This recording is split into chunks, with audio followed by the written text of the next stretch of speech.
Hello everyone. जैसा कि हम लोगों ने पिछली वीडियो में देखा था, पीछे आपके पास एक या दो वीडियो होंगी। उन वीडियो के अंदर हमने डिस्कस किया था कि 9th क्लास में जो हमारी बेसिक्स जहाँ से स्टार्ट होते हैं केमिस्ट्री के, वहाँ से क्या क्या चीज़ें होती हैं, कैसे कैसे चीज़ें होती हैं, वो हमारा एक तरह से एक ओवरव्यू के लिए वीडियो था। अब जो हमारा वीडियो आएगा उस वीडियो के अंदर हम सारी चीज़ें डिटेल में पढ़ेंगे, जैसा कि हमारा सिलेबस में होता है, क्या क्या टॉपिक है, क्या क्या उसके अंदर है, बाकी उसकी सारी डिटेल्स। आज के हम चैप्टर स्टार्ट करेंगे। क्लास 9th का पहला चैप्टर है। चैप्टर का नाम है हमारा मैटर इन आवर सराउंडिंग्स। जो हमारी क्लास होगी वो बाइलिंगुअल चलेगी, उसमें चीज़ें इंग्लिश में लिखी जाएंगी, लेकिन उसके बीच में आपको उसका हिंदी में मीनिंग भी बताया जाएगा। जो भी सारी चीज़ें होंगी बाइलिंगुअल चलेंगी, और यहाँ से आपको लिखने के बाद किसी भी चीज़ की डेफिनेशन मिलेगी, उसके बाद उसका नीचे सारा हिंदी में भी बताया जाएगा। ठीक है, तो हम स्टार्ट करते हैं। ये सारे टॉपिक हमारे लिखे हुए हैं पहले चैप्टर के अंदर, ये सारे टॉपिक्स हैं, इनके अंदर ही सारा चैप्टर हमारा डिस्कस करना है हमें आज। ठीक है, तो स्टार्ट करते हैं हम। सबसे पहला टॉपिक है हमारा क्या, मैटर। थोड़ा ओवरव्यू आप लोगों को पिछली वीडियो से भी होगा। मैटर, इसको बोलते हैं क्या, पदार्थ। ठीक है, अब पदार्थ होता क्या है, अगर हम इसकी डेफिनेशन देखें तो डेफिनेशन होती है इसकी, anything which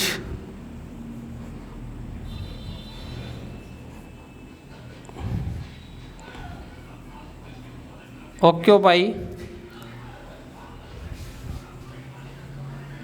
space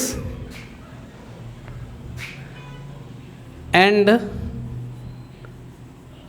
have mass is called matter.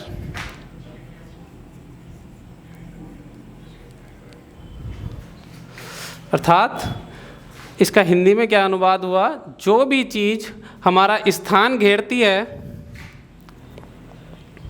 और जिसके पास अपना कोई मास होता है, वो सारी चीज़ें किसके अंदर आती हैं, मैटर के अंदर आती हैं। ठीक है, जितनी भी चीज़ें होती हैं जो स्थान घेरती हैं और जो जिसके पास अपना मास होता है, वो सारी किसके अंदर आती हैं, मैटर के अंदर आती हैं। ठीक है, अब इसके अंदर एक टर्म यूज हुई है हमारी, मास। ठीक है, तो अब हम इसके बाद एक छोटी सी टर्म है मास, उसके बारे में समझते हैं। मास क्या होता है। अब मास की हिंदी होती है द्रव्यमान, अर्थात जिसमें भी द्रव्यमान होता है, द्रव्यमान। ठीक है, अब द्रव्यमान क्या होता है, द्रव्यमान वो होता है किसी भी सब्सटेंस का, किसी भी वस्तु का, किसी भी ऑब्जेक्ट का एक्चुअल वेट जो होता है, उसे हम क्या बोलते हैं, द्रव्यमान बोलते हैं। ठीक है, तो कोई भी वस्तु हुई, इसकी डेफिनेशन हो जाएगी actual weight of any object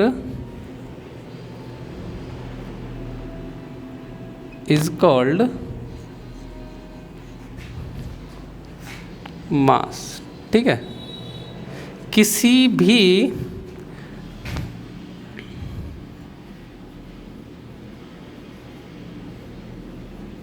भी वस्तु का वास्तविक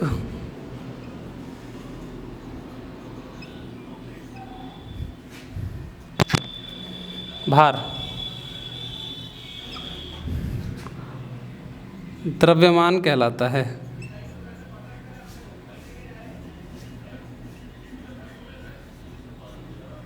ठीक है, इसको हम डिनोट करते हैं किससे,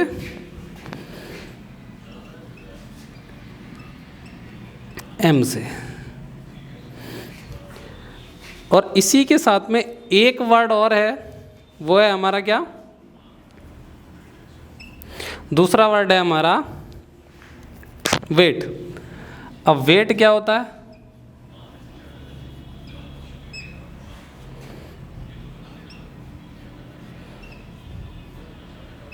अब ये सारी चीज़ें हमारे मैटर के अंदर यूज़ होने वाले हैं। ये दो वर्ड, ज़्यादा से ज़्यादा वर्ड यूज़ होंगे, मास और वेट। तो इसके बारे में हम अभी से समझ के चलना पड़ेगा, ठीक है।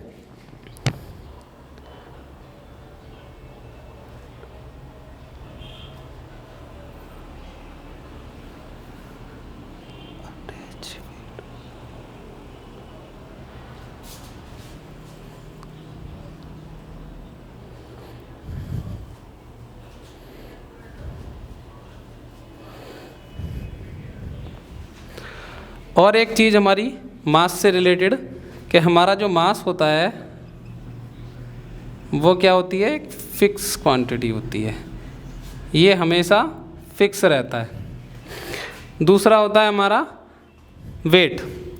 तो वेट क्या होता है, वेट होता है कि जो भी फोर्स जो हमारे अर्थ के द्वारा जो भी फोर्स लगता है, उसकी ग्रेविटी के द्वारा जो फोर्स लगता है, वही हमारा क्या होता है, वेट होता है, ठीक है। और इसकी वैल्यू, वेट की जो वैल्यू है वो फिक्स नहीं होती, वो वेरिएबल होती है। वो जहाँ पे हमारा ग्रेविटेशनल फोर्स कम हो जाएगा वहाँ पे इसकी वैल्यू चेंज होती चली जाएगी, ठीक है। तो ये एक कैसी क्वांटिटी हो गई, वेरिएबल क्वांटिटी हो गई, ठीक है। इसकी डेफिनेशन,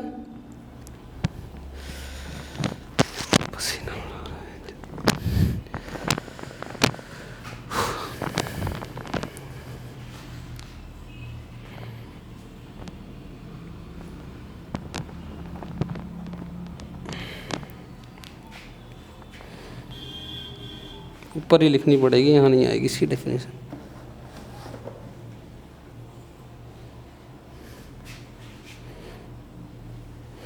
इसको मिटा देते हैं, यहाँ पे लिख देते हैं इसकी डेफिनेशन वेट की।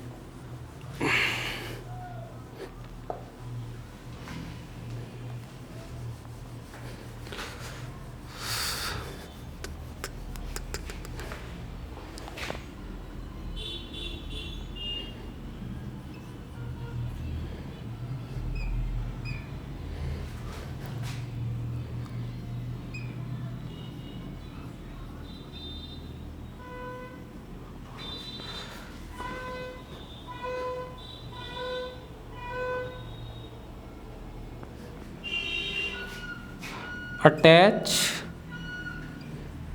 weight of earth on any object is called weight, ठीक है। जो भी वेट अर्थ के द्वारा, अर्थ के फोर्स से जो भी वेट जुड़ा हुआ होता है उसे हम क्या बोलते हैं, वेट बोलते हैं। और वेट को हम डिनोट करते हैं किससे, W से, ठीक है। और ये हमारी एक फिक्स नहीं है। अगर हम मास और वेट के अंदर डिफरेंस चेक करें तो मास जो होता है वो हमारा क्या होता है, फिक्स होता है, और जो वेट होता है वो हमारी फिक्स क्वांटिटी नहीं है, ठीक है।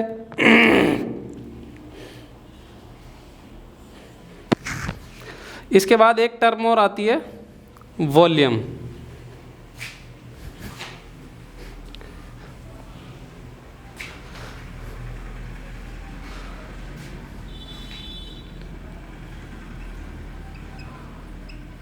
वॉल्यूम क्या होता है, आयतन। The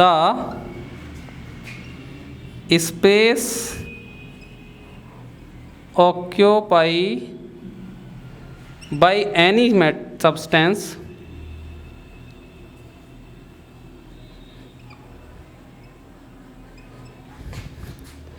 is called the space occupied by any substance is called its volume। इसको हम डिनोट किससे करते हैं? V से डिनोट करते हैं। अगर इसको समझें, किसी भी वस्तु के द्वारा घेरे जाने वाला क्षेत्रफल उसका आयतन कहलाता है। जैसे कि हमारा सारा ये बोर्ड हुआ, इसने जितना भी स्पेस ऑक्यूपाई कर रखा है वो सारा इसका क्या हो जाएगा? वॉल्यूम हो जाएगा। ठीक है, यहाँ तक की चीज़ें समझ आई। इसके बाद हम स्टार्ट करते हैं नेक्स्ट पॉइंट जो भी इसमें हैं, और उसके बारे में समझते हैं आगे क्या क्या होता है, कैसे कैसे होता है। ठीक, अब इसके बाद कुछ पॉइंट ये हैं, ये हमने पिछली वीडियो में भी देखा था कि मैटर जो होता है, मैटर को जो क्लासीफाई करते हैं हम,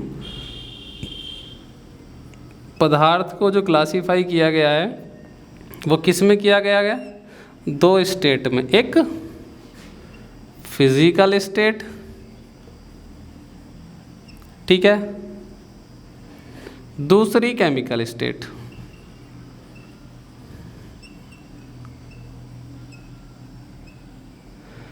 ठीक है, तो आज इस टॉपिक के अंदर जो हम बात करेंगे वो सारी बात करेंगे हम फिजिकल स्टेट के अंदर।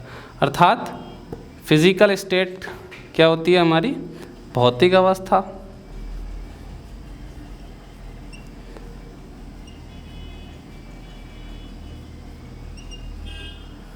और केमिकल स्टेट हो जाएगी हमारी क्या?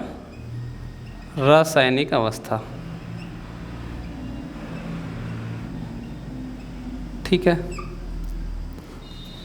अब भौतिक अवस्थाएं कौन कौन सी होती हैं किसी भी पदार्थ की? सॉलिड, लिक्विड और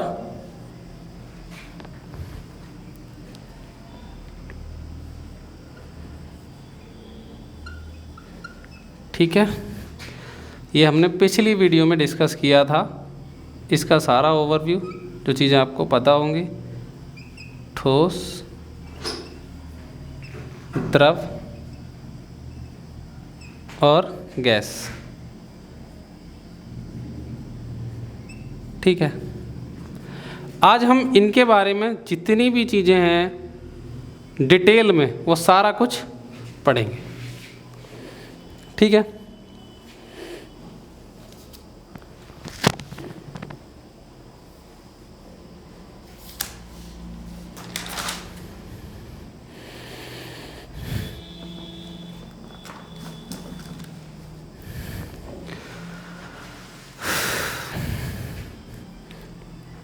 सबसे पहले बात स्टार्ट करते हैं हम किससे?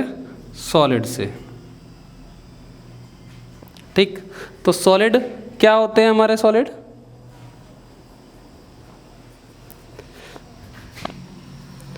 State of matter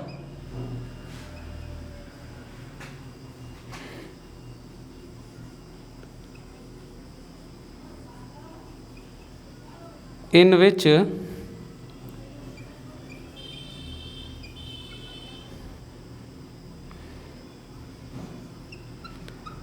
particle size and shape are fixed। ठीक है, किसी भी पदार्थ की वो अवस्था जिसके अंदर पार्टिकल का साइज और पार्टिकल की शेप दोनों चीज़ें क्या रहती हैं? फिक्स रहती हैं। ऐसी स्टेट को हम क्या बोलते हैं? ठोस अवस्था बोलते हैं, सॉलिड स्टेट बोलते हैं। ठीक है, अब इसके अंदर एग्जाम्पल कोई भी सॉलिड ले सकते हैं। एक एग्जाम्पल की फॉर्म में एग्जाम्पल देख लेते हैं। इसका हम क्या है? आइस क्यूब ले लेते हैं,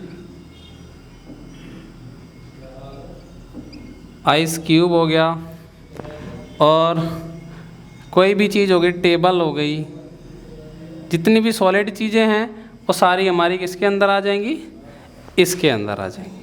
ठीक है, अब डेफिनेशन देखते हैं किसकी, लिक्विड की।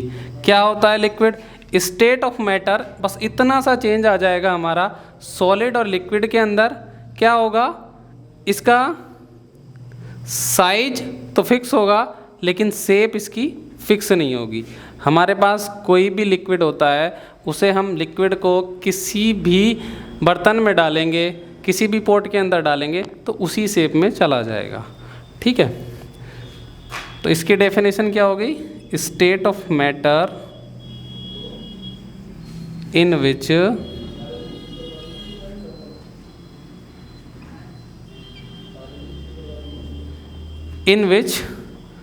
particle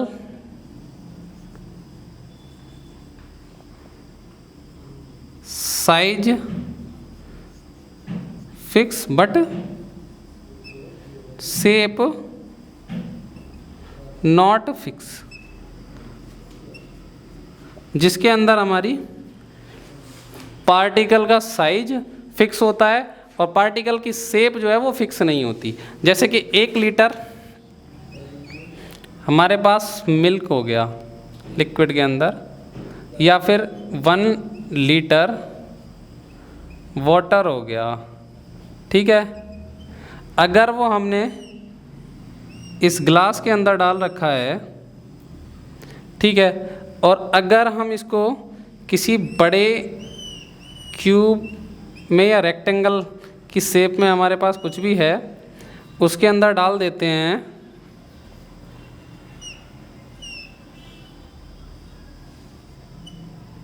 इसके अंदर अगर ये वाटर आ जाएगा तो क्या होगा, इसकी इस शेप से ये दूसरी शेप में आ जाएगा।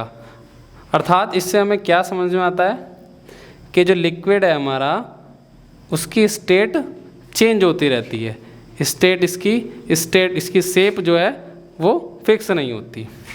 नेक्स्ट पॉइंट है हमारा गैस। गैस में क्या होता है, स्टेट ऑफ मैटर इन विच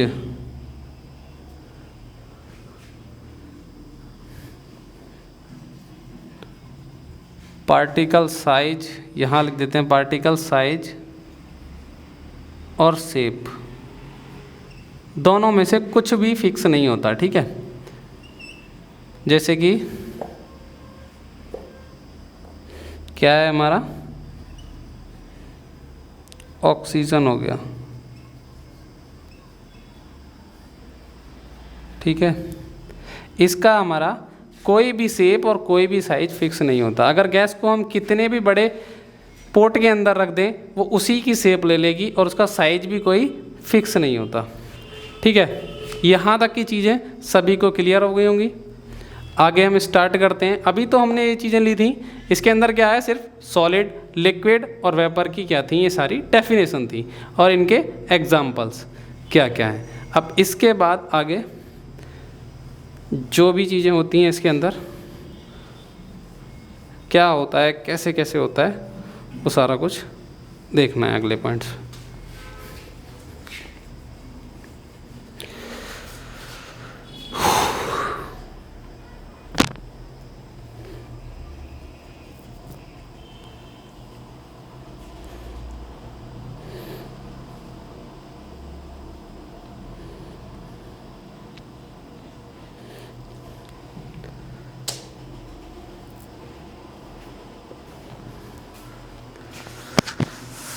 सबसे पहला पॉइंट लिखते हैं हम इसके अंदर, क्या,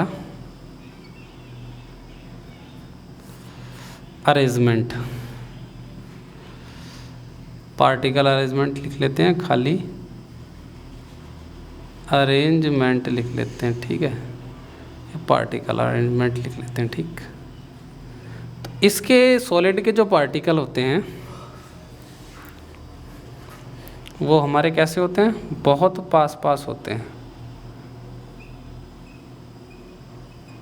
ठीक, अब इसके अंदर एक चीज़ और समझने वाला पॉइंट ये है, दो टर्म यूज करी जाती है, इंटर मॉलिक्यूलर फोर्स, ठीक है, और इंटर मॉलिक्यूलर डिस्टेंस।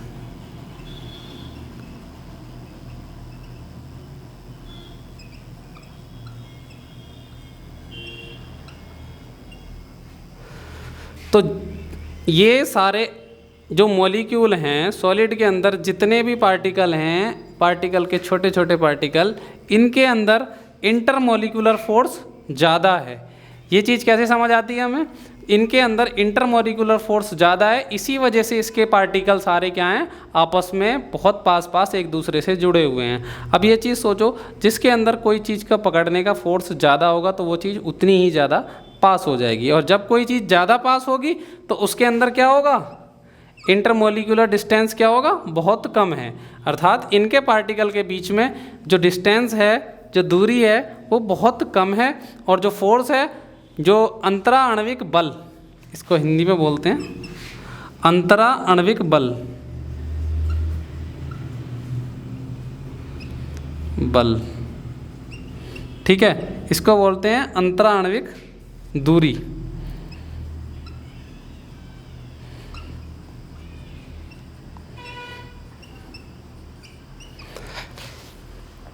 ये हो गया हमारा अंतरा आणविक बल और अंतरा आणविक दूरी। अब पॉइंट क्या है, कोई भी अगर क्वेश्चन आता है हमारे पास तो ये क्वेश्चन आएगा कि सॉलिड के अंदर जो पार्टिकल साइज हैं, जो पार्टिकल्स हैं सॉलिड के सारे, वो सारे पार्टिकल्स एक दूसरे के इतने पास क्यों होते हैं, उसका रीज़न क्या है। तो उसका रीज़न ये है कि इसके अंदर इंटरमोलिकुलर फोर्स जो है वो सॉलिड के अंदर इंटरमोलिकुलर फोर्स ज़्यादा होता है, और जबकि लिक्विड के अंदर लिक्विड की तो अभी बात ही नहीं सुनूंगी, सॉलिड के अंदर इंटरमोलिकुलर फोर्स ज़्यादा है, और इनके बीच इंटरमोलिकुलर डिस्टेंस जो होती है, जो पार्टिकल के बीच में इंटरमोलिकुलर डिस्टेंस होती है, वो बहुत कम होती है।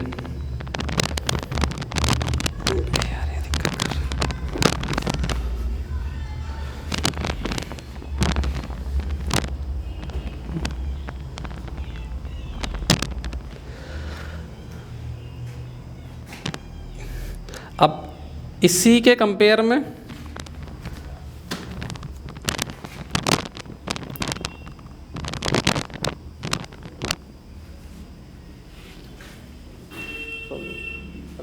चल